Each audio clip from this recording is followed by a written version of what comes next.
Hi guys! It's me again, Jemmarie Begatamani, and I'm here to present to you the latest episode of Filipindian Tales. Thank you so much for joining in, and today we will be discussing about the Filipinos in India, where they are in India, why they are in India.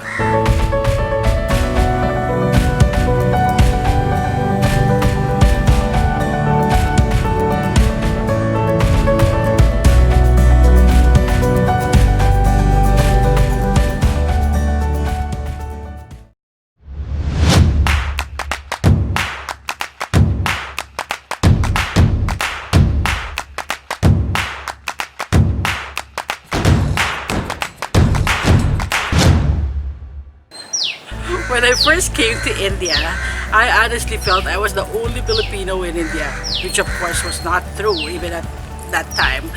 But then fortunately for me, my husband got an assignment in Hyderabad in an international organization where there were a lot of Filipinos, a lot of Filipino scientists and a lot of Filipinos in other industries. In fact, one of our good friend, an American, Eric Magao, and his lovely Filipino wife even hosted us a party so that we can be welcomed to their fold and we can be introduced to the other Filipinos in Hyderabad.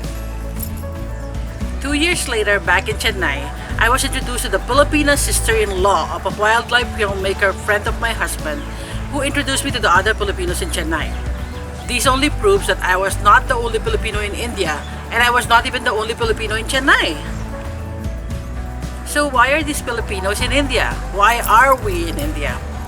An article titled Romancing the Filipinos, published about 6 years ago in the Hindu, one of the leading English daily newspaper in India, gave us an insight of why these Filipinos are in India. The then Ambassador Benito Valeriano visited the Filipinos in India and explained why these Filipinos actually ended up in Kerala, one of the bustling cities in the south.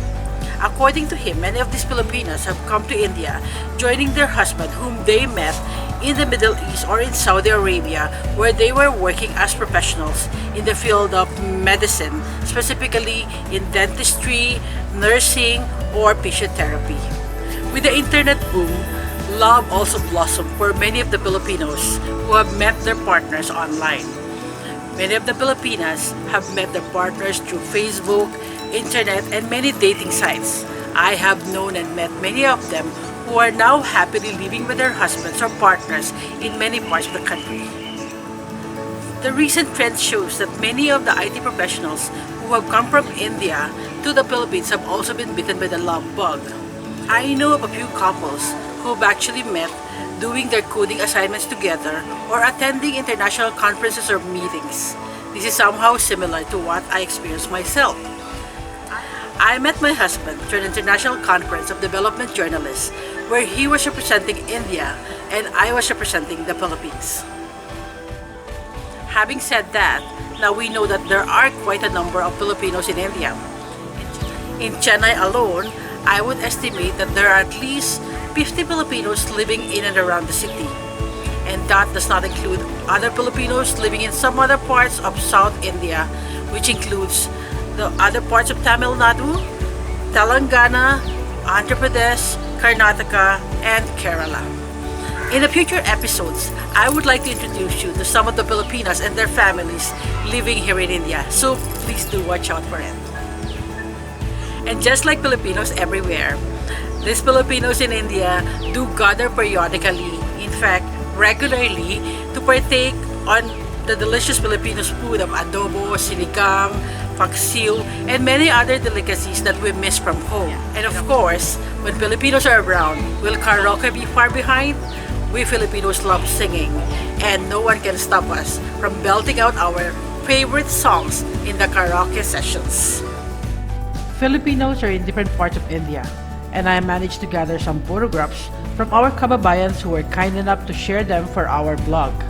Anusha from Nellore in Andhra Pradesh gave us a glimpse of her traditional South Indian wedding. How can I forget the fun I had with our kababayans in Goa, where my family and I spent one Christmas holiday. They instantly made me felt like one of them. Big thanks to Paulette for the invite and Maribik for the photos. Jana sent us a photo of her bonding time with some kababayan in Kumbakonam in Tamil Nadu.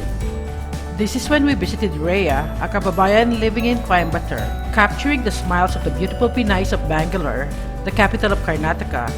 These photos were sent by Winnie, the ever-smiling momster of her smart little girl. Violetta seems to be having fun with our Pinay friends from Vadodara, the third largest city in the state of Gujarat. As Smiley Mariam from Mysore meets with a few kababayans once in a while. Ruby, our friend from the embassy, sent us some shots of our kababayans in the capital, New Delhi. Our gratitude to our friend Suzette from Chennai, who gave us a glimpse of the many charitable work done by the Filipinos in Chennai. And I'm sure Filipinos have also organized themselves in many other parts of the country. Join me as we find out how these Filipinos in India organize themselves in different organizations or communities celebrating different occasions like Christmas, Easter, New Year, even Diwali, Pongal, or many other Indian festivals. In the meantime, please like this video, subscribe to my channel, click on the bell icon to be notified whenever I put up a new video, and for my social media links, please click on the description box below.